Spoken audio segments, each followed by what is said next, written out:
What is up, guys? 10th Man here again, bringing you another exciting Black and White 2 Wi-Fi battle. This is an RU match that I had against Latsu7 off the Smoke Gun Wi-Fi Battle Finder, and this was a pretty awesome match, and I like RU a lot. It's fun. I've got my favorite Specs Typhlosion, Defensive Slow King, Scarf Rotom, Stealth Rocking Druddigan, a mixed Light Form Electivire, and a Rapid Spinning Kabutops. And he's got some pretty big threats himself. He's got a Hariyama. Kling Klang could be an issue if I let it set up. Moltres is always an issue. Spiritomb, depending on what setup runs, can be a dangerous thing. And Clefable is just a special wall that can just destroy almost anything. And Sandslash is just a spinner, which, it's not the best spinner, but it works. But without further ado, let's get this battle started. And looking at his team, nothing really wants to take an eruption from Typhlosion. So I figured that's my best bet, as he opts to lead of the Hariyama, which leads me to believe he's definitely the gut set with Fake Out. And again, I lead with my favorite Pokemon, Specs Typhlosion. It is a monster. Never underestimate it. And, yeah, but I don't want it to take a Fake Out because it's kind of early. Why let my Typhlosion take something when Slowking can take it so much better? So that was my philosophy there. As it goes to the Fake Out, does minimal damage. And Slowking's here just chilling, looking bamf, as the Toxic Orb activates on him, which is fine. I was kind of fearing that he had Facade. That's actually becoming standard on Guts Hariyama now. Kind of makes more sense than Stone Edge or Bullet Punch, or you can either run one or the other. But as he switches out, I decide to go for the Psychic. Now, I could have gone for the Thunder Wave, but I'm like, nothing on his team really wants to switch in on Slowking. Like, Moltres isn't going to switch in. Everything else is pretty slow as it is, so I figured Thunder Wave wouldn't be great. So I just go for the Psychic. I get a useless crit. It didn't really matter because, it does nothing. As, here we both double switch. He goes back out into his Hariyama, as I opt to go back into my Typhlosion. So yeah, that was a funny switch. But we're back to square one, and not much is getting done. So yeah, oh well. But he racks up some more poison damage, which is fine. But again, I don't want to take a Fake Out just yet. So I'm gonna switch out, go right back into my Slowking because why not? The Fake Out's gonna hurt a bit more, but it's whatever. And yeah. So, unfortunately for me, he does get a crit. It does nearly half, which is like, oh, jeez, that's only a 40 base power move, so... But it is Guts boosted, and there was a crit involved, so it's going to do quite a bit of a chunk. So, this is the standard defensive... It's got mixed defenses. I think it's got like 140 in defense, and something else in special defense, even though it is calm. But yeah, that's the thing, and as he brings in the Clefable yet again to take a Psychic, and it does... a decent chunk, but not a lot, not enough, and of course he's going to try to probably Wish Protect Stall, so that's definitely not in my best interest. So, going to get some more leftovers recovery as I now decide to switch out into my Druddigon this time, because Druddigon is, of course, a major threat. And now this isn't a defensive Druddigon, it's an offensive Stealth Rocker, and I really love this set. It's really good. And I used to run Outrage on this Druddigon, but I don't like being locked in, so I decided, why not? I'll just go back to Dragon Claw, because it's still a consistent stab. So, not too big of a deal, as he does decide to Toxic me, which kind of sucks, but hey, my main, objective is to get Stealth Rocks up and just threaten the entire team, so that's what I have to do, as he brings in the Sandslash, predicting the Stealth Rocks, which is spot on, and, yeah, Sandslash is in here now. Now, I really can't do anything to the Sandslash. I mean, Dragon Claw is going to do a nice chunk, but it's probably going to be like a free at KO, so I don't want to stay in and rack up more poison damage. So I'm going to opt to switch into my Rotom. I don't really care if he Rapid Spins, it's fine. So, I'm going to switch out into my Rotom, and that is exactly what he decides to do. He goes for the Rapid Spin, which is fine. I mean, Moltres is definitely a threat, but, I want to get those rocks up, but... if this keeps happening, that's fine. Now here, I could have gone for the Leaf Storm, but I figured he wouldn't want to stay in to take that, so he brings in, the Kling Klang. So I predict that and go for the Volt Switch, which was a nice play on my part. And, yeah, getting Switch Initiative is always a good idea, so... I mean, it definitely would have... He was telling me in the chat he was almost tempted not to switch, predicting me to do that, but... it was still a good play on both sides. I mean, the fact that he even predicted that was good. But now this gives me a free switch into my Typhlosion, and I threaten his entire team with Specs Eruption. Nothing on his team wants to take it. And, he brings in Moltres. And, I'm just like, Moltres, you want to take a Specs Eruption? Okay, that's perfectly fine by me. Seriously, guys, this is a testament to how powerful Specs Typhlosion is. Look at this damage. It does over half. That is a clean 2-hit KO, and the biggest threat on his team has now been neutralized by my Typhlosion, which is freaking amazing. And down goes that Moltres. That was fantastic. Typhlosion, this is why you're my favorite mon. You are amazing. You always have been since I first picked you up in my gold version, and I love Typhlosion so much. So much emotion and everything. But anyway, out comes the Hariyama again. And of course, I don't want to take a fake out. So back to my Slowking I go.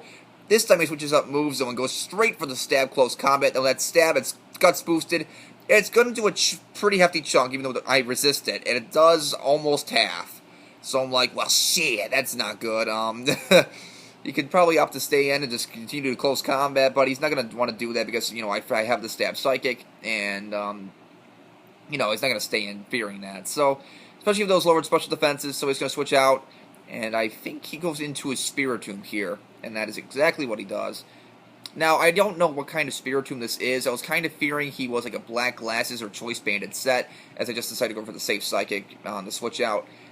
But, I think I tried to paralyze it this turn, because I want to stay in, trying to scout for the pursuit, but he goes straight out for the Dark Pulse, and I'm like, oh, I should have switched out, but, you know, I didn't want my Slowking to die, because this thing is the best check I have to Hariyama, so, as I just go for the T-Wave, paralyzing this thing, which is pretty nice, and, now, seeing Dark Pulse, it should have gone off in my head right away that this thing was a Calm Minding set, but it didn't, and I'm stupid and I slack off. I mean, it wasn't a bad play for me to slack off, but, you know, I'm thinking, oh, he just has Dark Pulse, and, you know, and then I see the Calm Mind, oh, too late, no, too soon, I'm sorry, you got fully paralyzed there, that's right, it's next turn. So, yeah, this turn, you know, still being oblivious to the fact that he has Calm Mind, I go for the Scald, and it does nothing. Why the heck am I staying in? Because I'm an idiot. But now I see the Calm Mind, and I'm like, well, shit, this is bad. And I've got to come up with a good strategy right away, or this thing could easily sweep me, because if he gets more Calm Mind boost by Typhlosion, it's not going to be able to touch him. So, I've got to switch out here, because, you know, again, I can't do anything. So, here I opt to go into my Rotom. I don't know why I'm saying opt so much, sorry. But anyway, go into my Rotom cut, because, you know, my main objective for this thing is to trick it. So, he actually goes straight for the Dark Pulse, which I really didn't expect. I figured he'd Calm Mind again, but no, he goes straight for the Dark Pulse. Does a very nice chunk, but luckily Rotom has great natural bulk, and I can take it pretty well. I think it's got 50, 107, 107 bulk, like all the other Rotom forms. But, anyway, go for the trick. He doesn't see it coming, apparently, and, that's pretty nice. I get the Scarf right on him, and I steal his leftovers. So that means my Rotom's become a bit more of an issue, because he has a lot of slow stuff that's not going to appreciate taking a hit from my Rotom, so that's pretty nice. And what's even nicer is he locks himself into rest, expecting me to, like, Leaf Storm or Volt Switch. So that was a great play on my part. So that's utterly fantastic. He is now locked into rest. He's forced to switch. But he makes a series of good plays here. He predicts me to Volt Switch. He goes straight into his Sand Slash, is, you know, again, anticipating me to Volt Switch, and that's exactly what happens. And Sand Slash is in being like, hey, I block your Volt Switch, so, and stuff. Now, here, I really should have predicted him to double switch, but I didn't because I'm silly. As he goes straight into the Kling Klang, now predicting the Leaf Storm, and I seriously should have gone for the Volt Switch again, because he couldn't really do anything to me anyway. So I should have just gone for that, but I didn't, and Leaf Storm's not going to do... It's going to do a nice chunk, but it's not going to do anywhere near the range of killing him, so that sucks. I could have stayed and gone for the Thunderbolt, but after the leftovers recovery on his end, I really don't think a -2 Thunderbolt's going to kill from that range, so I'm pretty much forced to switch, which really freaking sucks. But hey, Rotom, you're doing great, so I'm going to switch out, and I believe I go into my Druddigon here, and so that's pretty cool. Druddigon comes in as he sets up a Shift Gear. Now, based on the next turn, he probably should have, he is the standard sub Shift Gear set. He probably should have subbed first, in all honesty, because, I guess it depends on the situation, but this was definitely a situation where you probably should have subbed first, and then Shift Geared, but, you know, regardless, he's now going to try to substitute after the poison. Oh, so many after turn effects, I apologize. But he subs, and I'm like, I ain't got no time for that. I'm just going to Earthquake that sub, because screw that. And, yeah, Earthquake, and that easily breaks his substitute because I am max attack. So, that's pretty nice. And, now I figure because he's not going to substitute again. So, you know, this is either I could go for the sucker punch, but it's not going to kill, so I don't find a point, or I can be even craftier and just stay in. And this is funny. This is really funny. He goes for the gear grind, and what ability do I have, guys? I have the rough skin. And look at this. The gear grind's not even going to do, you know, it's not even going to do half each time. So he's getting smacked around by rough skin, and he dies to the rough skin. I'm like, yes, victory, victory, Druddigan, victory. That's fantastic, and I apologize for the cat meowing. It's an old cat that doesn't know what's in front of her, so whatever. But I go for the Stealth Rocks! Hell yeah, that's awesome. Stealth Rocks on the predicted gear grind to kill himself, so that was cool. Yeah. Anyway, Druddigan's really getting weak now, but, you know, he now brings in the Sand Slash, and I figure, well, why not? I'll preserve Druddigan because he doesn't have Stealth Rocks up, so gonna switch out, and I go into my Rotom. I really don't care if he goes for the Rapid Spam. I mean, Stealth Rocks was kind of pointless on my side now because there's nothing that can really take damage from it. But then again, Stealth Rocks are never pointless because it's residual damage and every bit counts. But anyway, he has nothing to take a Leaf Storm at this point, so he's gonna have to let something either take a hit or just let the Sand Slash die. So, yup. Leaf Storm, everything, and yeah, that Sand Slash is definitely not going to take that, even at full health. So that's pretty nifty, and down the Sand Slash goes, so I don't have to worry about that thing anymore, which is fantastic. So, yeah, down it goes. And, why are the cats meowing? I don't even know. I'll have to check it out afterward, but whatever. And, yeah. What is he bringing? Hariyama here. And, you know, the fake out's pretty obvious. Now, I figure I'll let Druddigan die at this point. But for some reason, he actually predicts me to do something other than going to Druddigan. I really don't know what he was predicting here. But he actually double switches out into his Clefable. So I'm like, oh, well, this kind of sucks because he outspeeds me and he can kill me without getting me any damage on anything. So that sucks. Or, you know, but whatever. It's fine, so...